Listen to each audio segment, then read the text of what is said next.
تھا اس کا قریب نظر پیدا ہوئی. حضرت ابراہیم نے فرمایا کہ مجھے میرے محبوب حقیقی کا ذکر بھی سنا. انہوں نے کہا اب کیا ملے گا؟ تو حضرت ابراہیم نے فرمایا باقی آدھا ریکارڈ باقی ہے، یہ لے لو اور مجھے میرے محبوب حقیقی کا ذکر سنا.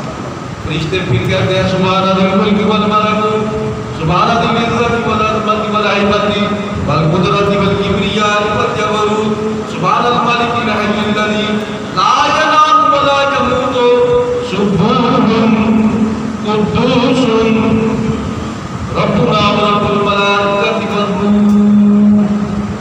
اللہ کی تسبیح بیان کی، باقی کا آدھا ریکارڈ بھی دے دیا، لیکن جو نظر تھی اس میں اضافہ ہوتا. جی چاہ رہا تھا بار بار محبوب حقیقی کا ذکر سنوں. تو حضرت ابراہیم علیہ الصلوۃ والتسلیم آپ فرماتے ہیں کہ مجھے میرے محبوب حقیقی کا ذکر پھر سناؤ. تو وہ فرشتے کہتے ہیں کہ آپ کے پاس جو ریوڑ تھا، بکریوں کا جو اجڑ تھا، وہ پہلے ہم نے آدھا لیا، پھر اس کے بعد آدھا لے لیا، اب آپ کے پاس کیا بچا؟ اب ہم تمہیں تمہارے خدا کا ذکر سنائیں گے، ہمیں کیا ملے گا؟ تو حضرت ابراہیم علیہ السلام تسلیم فرماتے ہیں کہ دنیا کا جتنا مال تھا وہ میں نے اپنے محبوب حقیقی کا ذکر سننے کے لیے پیش کر دیا. اب میرے پاس کوئی بکری باقی نہیں رہ گئی، تم مجھے میرے محبوب حقیقی کا ذکر سناؤ. خدا کی قسم ساری زندگی تمہارا غلام بن کر تمہاری بکریوں کو چلایا کروں. فرشتے جو تھے وہ کہتے ہیں آپ کو مبارک ہو، ہم اللہ کے فرشتے ہیں اور آپ کا امتحان لینے کے لیے آئے تھے. اللہ تبارک و تعالیٰ نے آپ کو اس امتحان میں کامیابی عطا فرما دی. حضرت ابراہیم علیہ السلام نے وطن بھی قربان کر دیا، جان کی پرواہ نہیں کی. نمرود کے آتش کدے میں آپ نے جانا پسند کر لیا. فرشتوں سے بھی کسی مدد کی اپیل نہیں کی. اسی طرح آپ نے اللہ کے راستے میں اور اللہ کا ذکر سننے کے لیے اپنے پاس جتنا مال تھا وہ بھی پیش کر دیا، بلکہ فرمایا کہ مجھے میرے محبوب حقیقی کا ذکر سناؤ، میں ساری زندگی تمہارا غلام بن کر تمہاری بکریوں کو چرایا کروں. اللہ تبارک و تعالیٰ نے آپ کو اس امتحان میں بھی کامیابی عطا کی. اس کے بعد بہت بڑا امتحان شروع ہو گیا. یارو انسان بدن کو بھی قربان کرتا ہے مال کمانے کے لیے. جب مال مل جاتا ہے تو اولاد پر خرچ کرتا ہے، اپنی ذات پر خرچ کرتا ہے. آپ نے جان کی بھی پرواہ نہیں کی، مال کی پرواہ نہیں کی، وطن کو قربان کر دیا. اب جو امتحان تھا بہت بڑا امتحان، اور وہ امتحان اولاد کی قربانی کرے. اللہ تبارک و تعالیٰ قرآن مجید میں یہ سارا واقعہ بیان فرماتا ہے، اور قرآن مجید میں یوں آتا ہے فَلَمَّا بَلَغَ مَعَهُ السَّعْيَ قَالَ يَا بُنَيَّ إِنِّي أَرَىٰ فِي الْمَنَامِ أَنِّي أَذْبَحُكَ فَانظُرْ مَاذَا تَرَىٰ. جب وہ چلنے کے قابل ہوا، یعنی آپ کا بیٹا جو کہ بڑی دعاؤں کے بعد آپ کو ملا تھا، حضرت حاجرہ کے بدن سے یہ بیٹا بڑی دیر کے بعد اللہ سے دعائیں مانگ مانگ کر حضرت ابراہیم نے لیا. جب یہ چلنے کے قابل ہوا فلما بالغ معه السعی قال یا بنی انی ارى، آپ نے فرمایا بیٹا میں نے آج رات میں خواب دیکھا. قال یا بنی انی ارى فی المنام انی اذبحک فانظر ماذا ترى. بیٹا میں اپنے ہاتھوں سے تمہیں ذبح کر رہا ہوں. یاد رکھیے نبی کا جو خواب ہوتا ہے وہ بھئی خدا ہوتا ہے. آج اگر کوئی خواب دیکھے کہ میں اپنے بیٹے کو ذبح کر رہا ہوں، ایسا کرے گا تو وہ قاتل بھی ہے، گناہگار بھی ہے. لیکن اللہ تبارک و تعالیٰ کی طرف سے جب نبی کو خواب آتا ہے تو یہ وحی ہوتی ہے. اللہ تبارک و تعالیٰ کے خلیل حضرت ابراہیم نے آپ میں دیکھا کہ میں اپنے بیٹے کو اپنے ہاتھوں سے ذبح کرا. فلما بلغ معه السعي قال يا بني إني أرى في المنام أني أذبحك فانظر ماذا ترى قال يا أبت افعل ما تؤمر ستجدني إن شاء الله من الصابرين. بیٹا بھی کتنا سعادت مند ہے.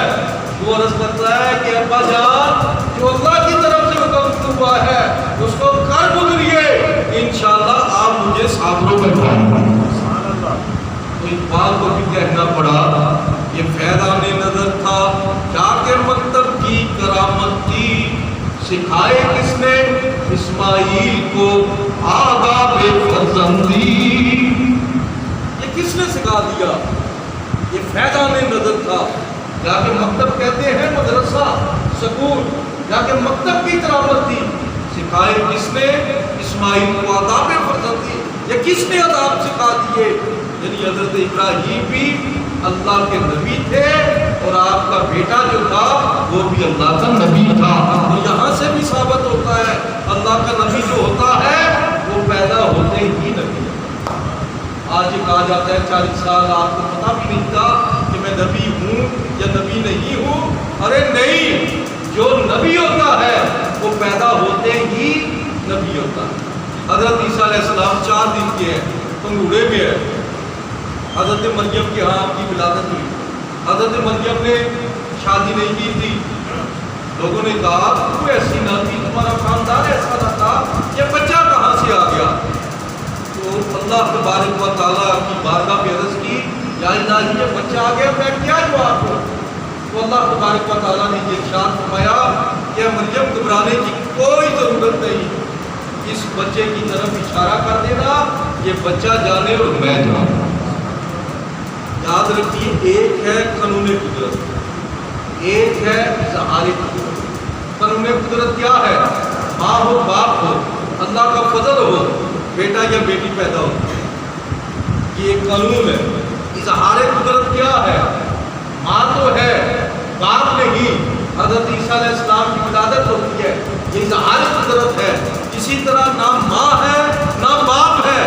حضرت آدم علیہ السلام دنیا شہور میں آتے ہیں, یہ اظہار قدرت. جب اسرائیلیوں نے کہا کہ حضرت عیسیٰ اللہ کے بیٹے ہیں تو حضور نے فرمایا ٹھیک ہے, تم کہتے ہیں وہ اللہ کے بیٹے ہیں, وہ بغیر باپ کے دنیا میں تشریف لائے. تو جو بغیر باپ اور ماں کے دنیا میں آیا اس کے متعلق کیا کہو گے؟ حضرت آدم کے متعلق بھی کیا کہو گے؟ یہ اظہار قدرت ہے. آپ نے فرمایا حضرت عیسیٰ علیہ السلام اللہ کے نبی ہیں اور اللہ تبارک و تعالیٰ نے اظہار فرمانا تھا اپنی قدرت کا. تو جب حضرت مریم پریشان ہوئی تو اللہ تبارک و تعالیٰ نے فرمایا فاشارت, اس بچے کی طرف اشارہ کر دیا. جب لوگوں نے پوچھا یہ بچہ کہاں سے آ گیا, فاشارت ہی نہیں, آپ نے اشارہ کر دیا بچے کی طرف. انہوں نے کہا قالوا کیف نکلم من کان فی الارض صبیا, یہ بچہ کیسے کلام کرے گا, یہ تو ابھی پنگوڑے میں ہے. صبیہ کہتے ہیں بچے کو, مہد کہتے ہیں پنگوڑے کو. انہوں نے کہا یہ بچہ کیسے کلام کرے گا, یہ تو ابھی پنگوڑے میں ہے. اللہ اکبر. کسی نے کہا چلو اس کی بات مان ہی لیتی ہے. آپ نے بس اشارے سے کہا چپ کر ادھر رکھ لیا تاکہ کلام بھی نہ کر سکو. باشارت نہیں, اس بچے کی طرف بار بار اشارہ کرتی ہے. کسی نے پوچھ لیا بیٹا تو ہی بتا کہ تو کہاں سے آتا. اللہ اکبر. حضرت عیسیٰ علیہ السلام جواب دیتے ہیں قال انی عبد اللہ آتانی الکتاب وجعلنی نبیا, میں اللہ کا بندہ ہوں, صاحب کتاب ہوں اور تمہاری طرف نبی بن کے آیا. اس سے ثابت ہوا جو نبی ہوتا ہے وہ پیدا ہوتے ہی نبی ہوتا ہے. جو نبی ہوتا ہے وہ پیدا ہوتے ہی نبی ہوتا ہے. حضرت اسماعیل بھی نبی تھے. آپ نے یہ جواب دیا قال یا ابت افعل ما تؤمر ستجدنی ان شاء اللہ من الصابرین. ابا جان جو حکم ملا ہے کر گزریے, آپ انشاءاللہ مجھے ساتھ ہوں. یہ فیضان نظر تھا جا کے مکتب کی کرامت تھی، سکھائے کس نے اسماعیل کو آداب فرزند۔ حضرت ابراہیم نے فیصلہ کیا کہ ٹھیک ہے جو مجھے حکم ملا ہے وہ میں کر دوں گا۔ حضرت ابراہیم حضرت اسماعیل کو دیکھا مکہ کی وادی میں منا، آج بھی وہاں پر اگر جائے ایک پہاڑی کے اوپر ایک جو کتی سی بنی ہوئی ہے جہاں پر حضرت ابراہیم نے حضرت اسماعیل کے گلے پر چھری چلائی۔ والدہ سے آپ نے فرمایا کہ اس کو تیار کر دو، آج ہماری دعوت ہے۔ والدہ نے تیار کر دیا، شیطان نے آ کر بہکانا شروع کر دیا حضرت حاجرہ کو کہ ایک بیٹا منتیں مانگ کر دیا، ارے حضرت ابراہیم اس کو ذبح کرنے کے لیے لے جا رہے ہیں، وہ دیکھو ان کے ہاتھ میں چھری بھی ہے اور رسی بھی ہے، دعوت کھانے کے لیے جائے تو رسی اور چھری کو لے کر جائے۔ حضرت حاجرہ نے فرمایا ارے اب وہ عورت کے روپ میں شیطان آیا، شیطان مختلف روپوں میں آتا ہے، یہ یاد رکھیے، کبھی بڑھیا کے روپ میں، کبھی شیخ نجدی کے روپ میں، کبھی کسی مولوی کے روپ میں، کبھی کسی حکمران کے روپ میں، تو شیطان اپنے روپ بدلتا رہتا ہے۔ تو وہ ایک عورت کے بڑھیا کے روپ میں آیا تو آپ نے فرمایا کہ نہیں، کبھی باپ نے بھی بیٹے کو ذبح کیا ہے، تو اس کو کہنا پڑا کہ یہاں پر اللہ کا حکم آ چکا ہے۔ تو حضرت حاجرہ کیا جواب دیتی ہے؟ اللہ اکبر، ایک اللہ کی نبیہ کی والدہ اور ایک اللہ کے نبی کی زوجہ، آپ فرماتی ہے اگر حکم آ چکا ہے تو یہ تو ایک اسماعیل ہے، خدا کی قسم اگر حلال اسماعیل ہو تو ایک ایک کر کے اس کے نام پہ قربان کر دیا، اگر اس کی رضا اسی میں ہے تو حاجرہ بھی جو کی رات۔ اللہ اکبر، اور آپ کو پتہ چل گیا کہ شیطان ہے۔ آپ نے پڑھا لا حول ولا قوت الا باللہ العلی العظیم، وہ شیطان جو تھا وہاں سے بھاگا۔ آج وہاں پر چلے جائے جو غمی جمرات کو کرتے ہیں وہ 3 شیطان کھائے گئے، جہاں پر وہ کنکریاں ماری جاتی ہیں، وہ سنت ادا کی جاتی ہے حضرت حاجرہ کی بھی اور حضرت ابراہیم کی بھی اور حضرت اسماعیل کی بھی۔ پھر یہی شیطان جو تھا حضرت اسماعیل کے پاس گیا اور ان کو بکھانے کی کوشش کی، اور پھر وہی بات کہ یہ آپ کو ذبح کرنے کے لیے لے جا رہے ہیں، تو آپ نے پھر وہی فرمایا کہ باپ نے بھی کبھی بیٹے کو ہاں یہاں پر حکم ہو چکا ہے، اللہ تبارک و تعالیٰ کی طرف سے حکم ہو چکا ہے، تو حضرت اسماعیل بھی جواب دیتے ہیں کہ اگر اللہ کا حکم ہے تو ایک جان کیا 1000 جان بھی ہو تو اس کے راستے میں قربان کر دیں۔ اور آپ نے بھی پڑھا لا حول ولا قوت الا باللہ العلی العظیم۔ حضرت ابراہیم کو پھر اس نے بہکانے کی کوشش کی کہ خواب ہے، خواب خیال ہوتا ہے، اس پر تم عمل کرنے کے لیے چل پڑے، اور آپ نے یہ خواب جو دیکھا آپ نے اللہ کے راستے میں قربانیاں کی، بکریوں کی قربانی کی، گایوں کی قربانی کی، لیکن آپ نے جب دیکھا کہ میں اپنے ہاتھوں سے اپنے بچے کو ذبح کر رہا ہوں تو پھر آپ کو یقین ہو گیا کہ اللہ تبارک و تعالیٰ میرے بیٹے اسماعیل کی قربانی کروانا۔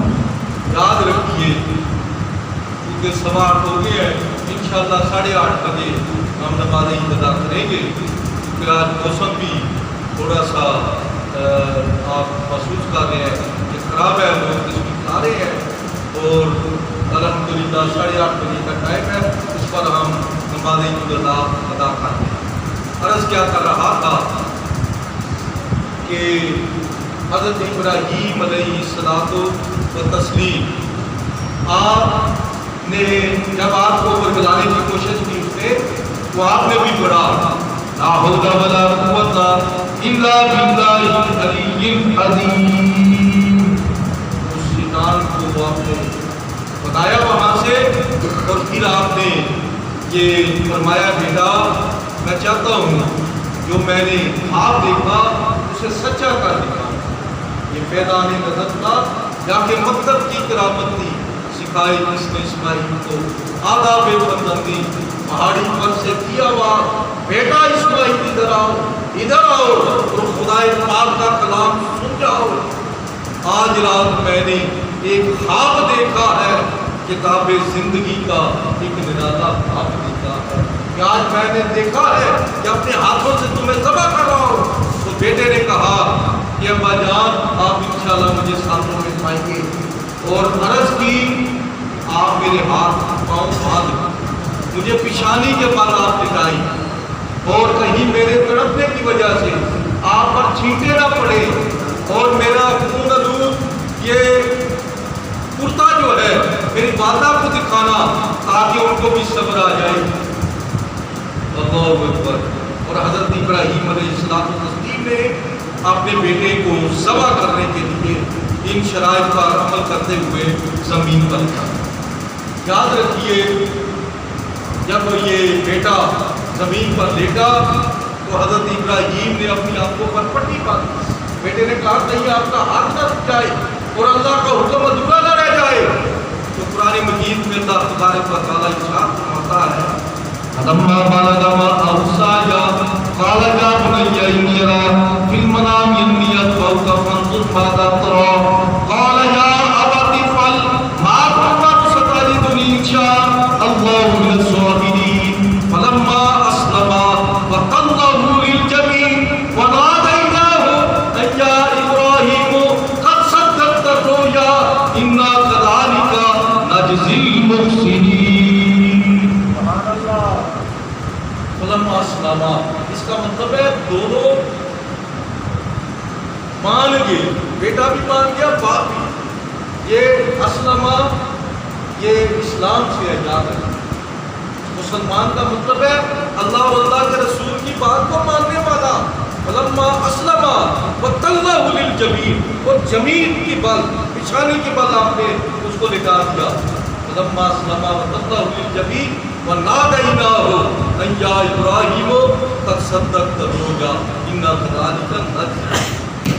پھر اللہ تبارک و تعالیٰ کی طرف سے بات آئی اے ابراہیم تو نے اپنے خواب کو سچا کر دکھایا، بے شک ہم نیکوکاروں کو ایسا ہی اجر دیتے۔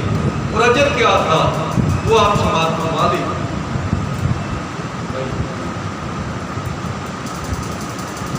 آگے سے گزر جائے ادھر سے اجر کیا تھا؟ اللہ تبارک و تعالیٰ نے جب حضرت ابراہیم نے وہ چھری چلائی تو چھری نہیں چل رہی، آپ کی آنکھوں پر پٹی ہے، آپ پاتے ہیں یہ چھری اتنی تیز میرے بچے کے حلق پر نہیں چل رہی، کیا وجہ ہے؟ اس چھری کو آپ نے پتھر پر مارا، وہ پتھر کے ٹکڑے ہو گئے۔ آپ نے فرمایا یہ چھری میرے بچے کا حلق اتنا سخت ہے۔ اس چھری نے بارگاہ الہی میں عرض کی کہ یا اللہ مجھے بھی زبان دے تاکہ میں بھی بات کر سکوں تیرے نبی کے ساتھ۔ اللہ تبارک و تعالیٰ نے چھری کو زبان دی تو چھری نے کہا اے ابراہیم تمہارا جسم پتھروں سے زیادہ سخت تھا، جس کو آگ نے نہ جلایا، آگ میں اتنی زیادہ شدت تھی کہ پتھر پگھل گئے۔ تو حضرت ابراہیم فرماتی ہے اے چھری وہاں پر اللہ کا حکم آ چکا تھا۔ تو چھری نے کہا اے اللہ کے پاک نبی وہاں پر ایک مرتبہ اللہ کا حکم آ چکا تھا، یہاں پر 100 مرتبہ اللہ کا حکم آ چکا ہے کہ اے چھری حضرت اسماعیل کے گلے کو تم نے نہیں کاٹا۔ تو حضرت ابراہیم علیہ السلام کی چھری کو تیز کر کے اللہ کا حکم ادا کرنے کے لیے وہ چھری چلاتے ہیں، چھری چل جاتی ہے۔ آپ خوش ہو گئے کہ اللہ تبارک و تعالیٰ نے میرے بیٹے کی قربانی کو قبول کر۔ آپ نے جب آنکھوں سے پٹی اتاری تو دیکھا کہ حضرت اسماعیل ساتھ کھڑے ہیں اور اللہ تبارک و تعالیٰ نے جنت سے ایک مینڈا دمبا جو تھا وہ بھیج دیا ہے، وہ ذبح ہو گیا تاکہ میرا پیارا نبی یہ فرما کر آیا تھا کہ میں دعوت کے لیے جا رہا ہوں۔ اللہ تبارک و تعالیٰ نے آپ کے فرمان کو بھی سچا کر دیا اور آپ کے بیٹے کی زندگی کو بھی، کیونکہ یہ بیٹا وہ بیٹا تھا، یاد رکھیے جن کی نسل سے حضرت نبی کریم رؤوف رحیم علیہ الصلوۃ والتسلیم نے دنیائی شعور میں تشریف لایا۔ یہ دو واقعات ہمیں ملتے ہیں، ایک آپ صلی اللہ علیہ وسلم کے دادا کے متعلق جب حضرت عبداللہ کی جان بچی آپ کے والد کی، اور دوسرا واقعہ اس سے پہلے حضرت ابراہیم کا کہ آپ کے بیٹے کی اللہ تبارک و تعالیٰ نے جان کو بچایا اور اللہ تبارک و تعالیٰ نے قربانی کو قبول کیا۔ لیکن یہ قربانی کہاں پر آتا تھی وہ بھی میں عرض کرتا ہوں۔ حضرت عبد المطلب جو تھے وہ دادا تھے حضور کے، آپ نے یہ منت مانگی کہ اللہ تبارک و تعالیٰ مجھے 12 بیٹے دے گا، ایک بیٹے کو اللہ کے راستے میں قربان کروں گا۔ اللہ تبارک و تعالیٰ نے 15 بیٹے دیے، تو پورا جو تھا وہ حضرت عبداللہ کے نام پر نکل آیا۔ یہ سب سے محبوب قربانی کا وقت آیا قربان کرنے کے لیے۔ عمر بن عاص کے والد عاص بن وائل وہ آگے آپ کو میں بیٹے کے گلے پر چھری نہیں چلانے دوں گا، اتنا حسین بیٹا، اتنا جمیل بیٹا، اللہ اکبر، جس کی پیشانی میں نور نبوت تھا۔ تو حضرت عبد المطلب فرماتے ہیں میں ایک سردار ہوں، یہ سردار کا قول ہے، سردار نے اللہ سے وعدہ کیا ہے کہ ایک بیٹے کو قربان کروں گا، تو حضرت عبداللہ کے نام نکلا ہے۔ تو اس نے کہا نہیں میں بھی سردار ہوں، ایسا نہیں میں کرنے دوں گا۔ تو فیصلہ یہ ہوگا، اس وقت کی ایک قاضیہ عورت کاہنہ جو تھی یہ فیصلہ کرے۔ اس نے کہا چلو فیصلہ کرتے ہیں۔ اس نے کہا تمہارے ہاں ایک قتل ہو جائے تو قصاص میں کیا لیں گے؟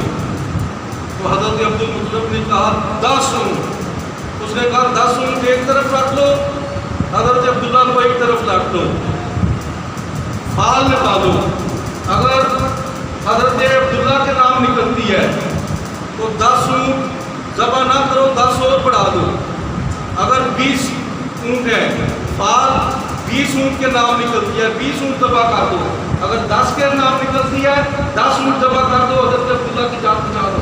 اگر حضرت عبداللہ کی طرف پورا آتا ہے تو پھر 10 اونٹ اور بڑھاؤ، پھر پورا اگر حضرت عبداللہ کی طرف آ جاتا ہے تو 10 اونٹ اور بڑھاؤ۔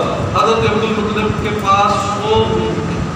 آپ میری بات کو سمجھ رہے ہیں نا کہ ایک کے بدلے میں 10، ایک طرف حضرت عبداللہ اور ایک طرف 10 اونٹ۔ اگر حضرت عبداللہ کے نام پر پورا نکلتا ہے تو پھر آپ کو چھوڑ دو، 10 اونٹ اور بڑھا دو۔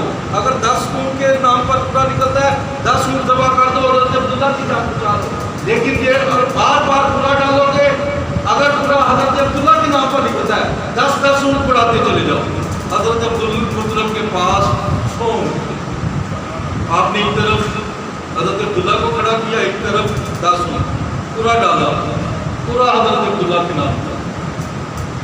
اللہ اکبر، فیصلہ یہ ہوا 10 اور اونٹ بڑھا دو، 10 اونٹ اور بڑھا دو، پھر پورا ڈالا، پھر پورا حضرت عبداللہ کے نام نکلا، پھر 10 اونٹ اور بڑھا دیے، پھر پورا ڈالا گیا، پھر پورا حضرت عبداللہ کے نام پر نکلا۔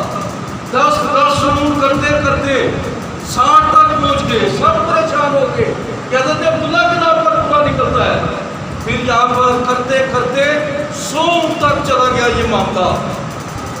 حضرت عبد المطلب نے بارگاہ الہی میں عرض کی میرے پاس تو ہے ہی 100 اونٹ، پھر پورا ڈالا، پورا جو تھا وہ 100 اونٹ کے نام پر نکلا ہے کہ 100 اونٹ قربانی کیے جائے، حضرت عبداللہ کی جان کو بچا لیا جائے، حضرت عبد المطلب کی منت پوری ہو جائے گی۔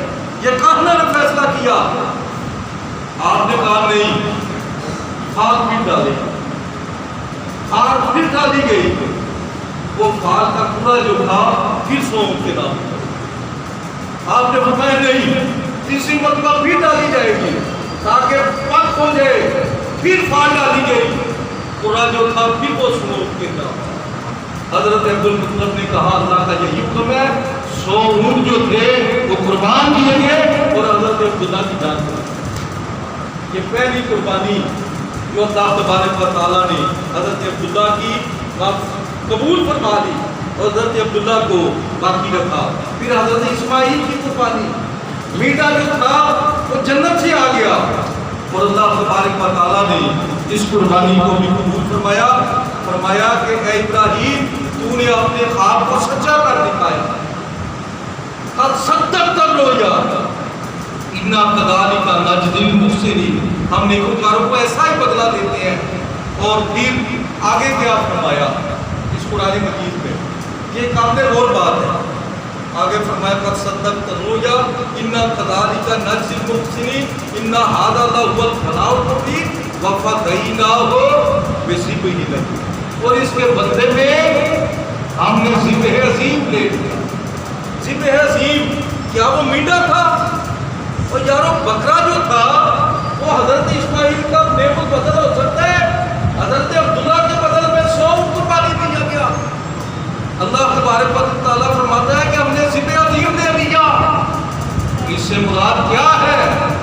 وہ فرمائیے مسلمانوں، اس سے مراد حضرت امام علی مقام حضرت امام حسین کی قربانی. نہایت سادہ و رنگین ہے داستان حرم. نہایت اس کی حسین ابتدا ہے اسماعیل، جس کی ابتدا اسماعیل سے ہوئی.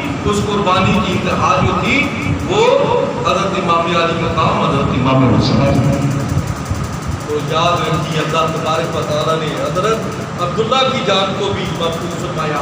حضور نے دنیا میں تشریف لانا تھا، اس سے پہلے حضرت اسماعیل کی جان کو بھی محفوظ فرمایا. لیکن حضور نبی کریم رؤوف الرحیم علیہ السلام کی آل میں یہ قربانی تھی. یاد رکھیے کربلا میں حضور نبی کریم رؤوف الرحیم علیہ السلام کی آل ہے، آپ کی نسل سے یہ قربانی دی گئی. اور حضرت امام علی مقام نے عظمت دین مصطفیٰ کی خاطر اپنا سب کچھ لٹا دیا. لیکن آپ نے یزید کے سامنے سر نہیں جھکایا اور آپ نے فرمایا خدا کی قسم جوان اکبر کا لاشا سامنے تڑپ رہا ہے، اونو محمد آنکھوں خون میں گلتا ہے، زہرا کا لال مصطفیٰ کا نور نظر شہادہ حکوم کا پا راکبے دوشے مصطفیٰ ننھے معصوم بچے علی اصغر کو لے کر آ رہے ہیں. ظالم کا تیر چلتا ہے ننھے علی اصغر کے حلق کو چیرتا ہوا امام علی مقام کے بازو کو چیرتا ہوا گزر گیا. حضرت امام علی مقام وہ گرتا ہوا خون اپنے ہاتھ میں اٹھاتے ہیں اور آسمان کی طرف کر کے کہتے ہیں یا الہی یہ تو ایک علی اصغر ہے، خدا کی قسم اگر ہمارا علی اصغر ہو تو ایک ایک کر کے تیرے نام پہ قربان کرتا ہے. نعرہ تکبیر، نعرہ رسالت. قاری صاحب آج کچھ لیٹ بھی تھے اور نعرہ بھی پوری پیٹ کے بعد آیا. آج ترتیب میں الحمدللہ ایک گھنٹہ پہلے چھوٹا سارے نقدان بستے نعرہ جڑا لایا 8:30 بجے لایا. انہیں نہیں پتا میری تقریر وقت لایا نہیں یا کیا دیکھا نماز پڑھاؤ. الحمدللہ ہم 8:30 بجے انشاءاللہ آپ کو ہم نے وقت دیا تھا. تو کہنے کا یہ مقصد ہے یہ قربانی یہ حضرت عبداللہ کی جان کو تھا تبارک و تعالیٰ نے بچایا. پھر اس کے بعد حضرت اس سے پہلے حضرت اسماعیل کی جان کو اللہ تبارک و تعالیٰ نے بچایا. پھر قربانی جو دی گئی یہ اسلام کے لیے یہ حضرت امام علی مقام حضرت امام حسین اور آپ کے ساتھیوں کی قربانی. آپ نے اور اپنے ساتھیوں کی قربانی دی، دین اسلام کو بچایا. یاد رکھیے اگر نبی نہ ہوتا تو ختم نبوت نہ ہوتی، اگر حسین نہ ہوتا تو جہاد میں قوت نہ ہوتی، اگر نبی نہ ہوتا تو یہ دین بنتا نہ، اگر حسین نہ ہوتا تو یہ دین بچتا نہ. زندہ اسلام کو کیا تو نے، حق کو باطل سکھا دیا تو نے. جی کے مرنا تو سب کو آتا ہے، ارے مر کے جینا سکھا. سامعین محترم آخری 2 منٹ میں آپ کی دو باتیں. فلسفہ قربانی کیا ہے؟ فلسفہ قربانی یہ ہے کہ اللہ اور اللہ کے رسول کی خوشنودی کے لیے اپنی خواہشات کی قربانی، اپنی خواہشات کی قربانی کی جائے. اللہ اور اللہ کے رسول کے فرمان کے لیے، اس کی خوشنودی کے لیے، اس کی ذات کو خوش کرنے کے لیے اپنی خواہشات کی قربانی کی جائے. دوسرا فلسفہ قربانی کیا ہے کہ ایک فرد جو ہے اپنے گھر کے لیے قربانی کرے، یعنی اپنی خواہشات کی. ایک گھر جو ہے خاندان کے لیے، خاندان جو ہے وہ کنبے کے لیے، کنبا جو ہے وہ ملک کے لیے، ملک جو ہے اپنی ملت کے لیے قربانی، یعنی اپنی خواہشات کی قربانی کرے. یہ فلسفہ قربانی ہے. کہ اللہ اور اللہ کے رسول کے فرمان پر عمل کرنے کے لیے اپنی خواہشات کی قربانی کی جائے. باقی یہ دمبا یہ سنت ابراہیمی ہے، جو صاحب استطاعت ہو وہ دمبا کرے. میرے آقا نے فرمایا جو روپیہ قربانی پر خرچ کیا جائے اس سے پیارا اللہ کی ذات کو کوئی روپیہ نہیں. جس میں وسعت ہو وہ قربانی نہ کرے، وہ ہماری قربان ہماری عیدگاہ کے نزدیک نہ آئے.